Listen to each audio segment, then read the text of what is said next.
అన్నా అన్నా వద్దన్నా ఓ 11 నిమిషాలైనా ఉండండి అన్నా, మా పరువు పోతుందన్నా. ఆడ ఎవరు లేరు, ఎవరికి దండం పెడతాన్నావన్నా?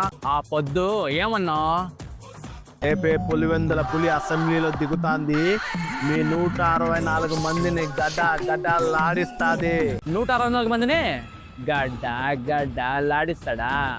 175 స్పీడ్తో గజ్జా వణికి పారిపోయినాడు. ప్రతిపక్ష హోదా ఇయ్యకుంటే అసెంబ్లీలో ఎత్తా ఉంటాడు మా అన్న. ప్రతిపక్ష హోదా మేము కాదు రాజా ఇయ్యాల్సిందే, 18 సీట్లతో ప్రజలు ఇయ్యాల.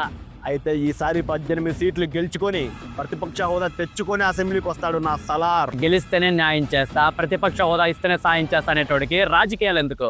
పోయి బెంగళూరు ప్యాలెస్ లో పండుకోమన్నా. అన్న అసెంబ్లీకి వచ్చాడు, ఏదో ఊడబడుస్తాడని మేము చేసిన ఎడిట్లు బొక్క, కేజీఎఫ్ బీజేఎంలు బొక్క. ఆఖరికి అన్నం నమ్ముకుంటే బొక్కలోకి పోయి బొక్క పగలు కొడుచుకోవడం తప్ప మిగిలేదేం నా బొక్కలోది.